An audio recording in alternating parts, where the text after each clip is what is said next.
ರಾಜ್ಯ ಸಚಿವ ಸಂಪುಟದಲ್ಲಿ ಖಾತೆ ಹಂಚಿಕೆಯ ಬೆನ್ನಲ್ಲೇ ಆಡಳಿತಾರೂಢ ಕಾಂಗ್ರೆಸ್ ವಲಯದಲ್ಲಿ ಅಸಮಾಧಾನ ಮೂಡಿದೆ. ಬಹು ನಿರೀಕ್ಷಿತ ಬೆಂಗಳೂರು ನಗರಾಭಿವೃದ್ಧಿ ಖಾತೆ ಸಿಗದೆ ಜಲಸಂಪನ್ಮೂಲ ಖಾತೆ ದೊರೆತಿರುವ ಕಾರಣಕ್ಕೆ ರಾಮಲಿಂಗಾರೆಡ್ಡಿ ತಮ್ಮ ಸಚಿವ ಸ್ಥಾನಕ್ಕೆ ರಾಜೀನಾಮೆ ನೀಡಿದ್ದಾರೆ. ಬೆಂಗಳೂರಿನಲ್ಲಿಂದು ಸುದ್ದಿಗೋಷ್ಠಿಯಲ್ಲಿ ಅವರು ಆತ್ಮಸಾಕ್ಷಿಗೆ ವಿರುದ್ಧವಾಗಿ ಸಚಿವ ಸ್ಥಾನ ನಿರ್ವಹಿಸಲು ಸಾಧ್ಯವಾಗದ ಹಿನ್ನೆಲೆಯಲ್ಲಿ ಸ್ಥಾನಕ್ಕೆ ರಾಜೀನಾಮೆ ನೀಡಲಾಗಿದೆ. ಬೆಂಗಳೂರು ಅಭಿವೃದ್ಧಿ ಖಾತೆ ನೀಡುವುದಾಗಿ ಮುಖ್ಯಮಂತ್ರಿ ಡಿಕೆ ಶಿವಕುಮಾರ್ ಭರವಸೆ ನೀಡಿದ್ದರು. ಆ ಭರವಸೆ ಈಡೇರದ ಹಿನ್ನೆಲೆಯಲ್ಲಿ ತಾವು ತಮ್ಮ ಸ್ಥಾನಕ್ಕೆ ರಾಜೀನಾಮೆ ಸಲ್ಲಿಸಿರುವುದಾಗಿ ಹೇಳಿದರು. ಸಚಿವ ಸ್ಥಾನಕ್ಕೆ ರಾಜೀನಾಮೆ ನೀಡಿದ್ದರೂ ತಾವು ಕಾಂಗ್ರೆಸ್ ಪಕ್ಷ ಹಾಗೂ ಶಾಸಕ ಸ್ಥಾನದಲ್ಲಿ ಮುಂದುವರಿಯುವುದಾಗಿ ತಿಳಿಸಿದ್ದಾರೆ.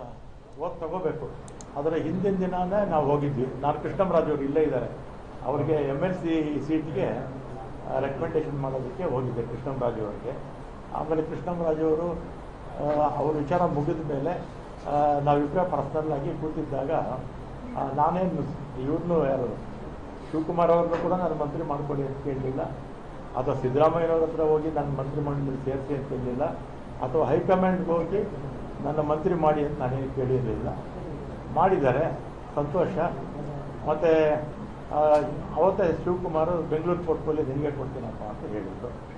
ಆಯಿತು ಅಂತ ಬಂದೆ. ನಾನು ಅದನ್ನು ಕೇಳಿರಲಿಲ್ಲ, ಅದನ್ನು ಕೇಳಿಲ್ಲ, ಅವರೇ ವಾಲಂಟಿಯರಾಗಿ ಹೇಳಿದರು.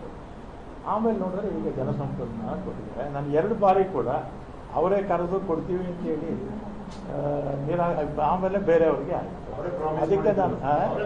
ಅದಕ್ಕೆ ನನಗೆ ಬೇಸರ ಆಗಿ ಈಗ ಆತ್ಮಸಾಕ್ಷಿ ವಿರುದ್ಧವಾಗಿ ಕೆಲಸ ಮಾಡೋಕ್ಕಾಗ್ತಿಲ್ಲ ಅಂತೇಳಿ ಇವತ್ತು ನಾನು ರಾಜೀನಾಮೆ ಕೊಡ್ತಾರೆ.